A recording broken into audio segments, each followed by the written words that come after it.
பண்ணக்கூடாது, தேவனை மட்டும்தான் கும்பிடணும். இப்போதான் வந்து அந்த ஃப்ரூட்டை பார்க்குறான். அந்த ஃப்ரூட்டு பார்க்க ரொம்ப அழகாக தெரியுது. மோஸ்ட்லி ஆப்பிள் தான் சொல்கிறாங்க. அது பார்க்குறதுக்கு இப்போ தான் எப்படி தெரியுது, நல்ல சவப்பா பலன்னு அழகாக தெரியுது. ஏன்னா சர்ப்பத்தோட வித்து, அதாவது பிசாசு பேசினதோட விதை வந்து மூளையில் விழுந்துருச்சு. இதை சாப்பிட்டா தேவனை போல மாறுவீங்க. அவன் நம்பிட்டா இல்லையா?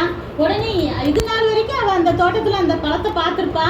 ரொம்ப ஒன்றும் பெருசாக அவளுக்கு பெருசாக தோணியிருக்காது. ஆனால் இப்போ அந்த பழத்தை பார்க்கும்போது எப்படி தெரியுது, அழகாக தெரியுது. உண்மையிலேயே நம்ம அதை சாப்பிட்டா நம்மளுக்கு ரொம்ப டேஸ்ட்டாக இருக்கும்.